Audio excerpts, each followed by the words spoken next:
आगामी लोकसभा चुनाव को दृष्टिगत रखते हुए कांग्रेस अब धरातल पर जनसंपर्क के माध्यम से सक्रिय नजर आने लगी है। विधानसभा चुनाव में हार का सामना कर चुकी कांग्रेस के द्वारा कार्यकर्ताओं का मनोबल बढ़ाने का प्रयास किया जा रहा है। ग्रामीण क्षेत्रों में कांग्रेस के राष्ट्रीय सचिव महेंद्र जोशी के द्वारा आज विभिन्न ग्रामों का दौरा किया गया, जहां पर मोटा केवड़ी के बस स्टैंड पर नगर परिषद पोलाय कला के अध्यक्ष पवन कुमार, नरेश दीक्षित, मोहनलाल विजयवर्गीय, मनोज विजयवर्गीय, बंटी शुक्ला, मुकेश शर्मा, विष्णु दांगी, गोपाल, दिलीप, संतोष दांगी, नगर कांग्रेस अध्यक्ष रूप सिंह दांगी सहित सैकड़ों कार्यकर्ताओं ने भव्य स्वागत किया। इस दौरान कार्यकर्ताओं से उनके मन की बात जानने की कोशिश की गई। कार्यकर्ताओं के बीच पहुंचे राष्ट्रीय सचिव जोशी ने कहा कि भाजपा ने झूठ की राजनीति कर किसानों, महिलाओं के साथ हर वर्ग के वोट तो ले लिए, परंतु किए गए वादों को निभाने का समय आया तो पल्ला झाड़ने में लग गई। लाडली बहनों के साथ भेदभाव किया जा रहा है और सरकार के द्वारा छटनी का काम प्रारंभ कर दिया है। सिर्फ लोकसभा चुनाव में वोट लेने का इंतजार कर रही है और इसके बाद हो सकता है लाडली बहना योजना को ही ठंडे बस्ते में डाल दिया जाएगा। सरकार ने ना तो किसानों से 2600 रुपये गेहूँ खरीदी, बहनों को 450 रुपये गैस सिलेंडर सहित जो वादे किए वह भी पूरे नहीं किए हैं और 2250 रुपये प्रति क्विंटल गेहूँ खरीदेगी। इससे यह साफ जाहिर होता है कि भाजपा सिर्फ धर्म के नाम पर आम नागरिकों को बरगलाने का काम कर रही है।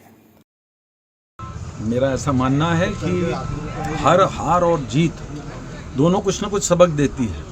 हमारे कार्यकर्ताओं की वजह से पार्टी 138 वर्षों से चली आ रही है। हमारा काम संघर्ष करना है। कार्यकर्ताओं के माध्यम से हम लोगों के बीच फिर जाएंगे।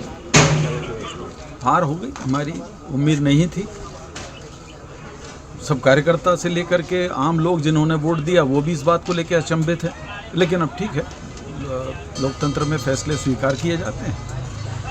मेरा पूर्ण विश्वास है, मैं संगठन का व्यक्ति हूँ, हमारे कार्यकर्ता पूरे जोशो खरोश के साथ, पूरी ताकत के साथ फिर से मैदान में उतरेंगे और इस बार हम वो सारी जो कोई कमजोरियां रह गई उनको दूर करते हुए फिर कांग्रेस को विजयी बनाएंगे। आम कार्यकर्ता अचंभित है, नेता अचंभित है, आखिर क्या कारण हुआ कि इतनी बुरी हार हुई कांग्रेस की?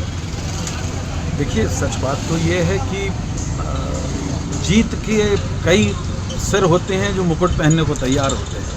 हार की जब भी समीक्षा की जाती है तो अगर हम ये बताते हैं, जैसा कि आम आदमी की बात है कि वो ईवीएम मशीन के ऊपर लोग बागों की शंका होती है, चूँकि ये एक बड़ा टेक्निकल इशू है, पर मेरा ये मानना है कि लोकतंत्र में सबसे महत्वपूर्ण बात होती है कि अगर जन भावना और जन अवधारणा ये बन गई है कि ईवीएम मशीन्स के अंदर कुछ ना कुछ गड़बड़ियाँ होती हैं, उनको मैनेज किया जाता है, तो मेरा मानना ये है कि भारतवर्ष में एक प्रयोग किया जा सकता है कि भारत के कुछ हिस्सों में बैलेट से चुनाव कराया जाए और कहीं कहीं ईवीएम से चुनाव कराया जाए। लोगों में ये बात, आम लोगों में, मैं सिर्फ राजनीतिक व्यक्ति होने के नाते या संस्था का सदस्य होने के नाते नहीं कह रहा हूँ, आम आदमी ये कहता है कि साहब हमें इस निर्णय पर विश्वास नहीं है, इन परिणामों पर विश्वास नहीं है। तो मेरा मानना ये है, इसके ऊपर एक पूरे देश भर में अभी चर्चा फिर आरंभ हुई है,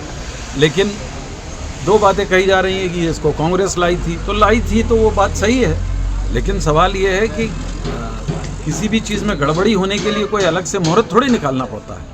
और जिस तरीके का वर्तमान दौर में हमारी भाजपा का चुनाव जीतने की पद्धति है कि हमको अगर एक भी वोट नहीं मिलेगा तो भी हम जीतेंगे, कहीं हमारे विधायक नहीं होंगे तो भी हमारी सरकार बनेगी। तो जहाँ पर इस दृष्टि से काम करते हैं तो चुनाव में ईवीएम मशीन्स के ऊपर कुछ किया गया हो, ये शंका से परे नहीं है। मैंने आप भी ईवीएम में गड़बड़ी हुई है ऐसा मानते हैं? मैं इसका जब तक मेरे पास तथ्य नहीं होते मैं कोई बात नहीं कहता, लेकिन हाँ, मेरा ये ज़रूर मानना है, आम आदमी के, हर आदमी की ज़बान पर ये चढ़ा हुआ है कि साहब कहीं ना कहीं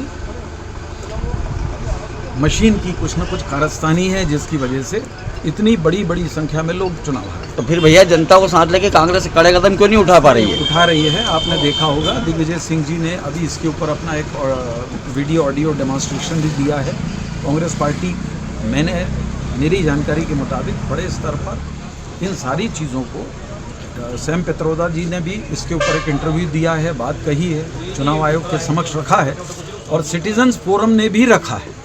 लेकिन अभी चुनाव आयोग ने इसका जवाब नहीं दिया है। चुनाव आयोग कहीं ना कहीं इसमें बड़ी उदासीनता दिखा रहा है। मेरा मानना यह है कि भगवान राम ने जब एक सामान्य व्यक्ति के एक आक्षेप करने पर माता सीता की अग्नि परीक्षा देने की तैयारी कर ली, तो भारत के लोकतंत्र में चुनाव आयोग को इस बात के लिए तैयार होना चाहिए कि ठीक है, अगर लोगों में ये शंका है तो हम शंका का निवारण करें। पुलाय कला से मुकेश शर्मा की रिपोर्ट।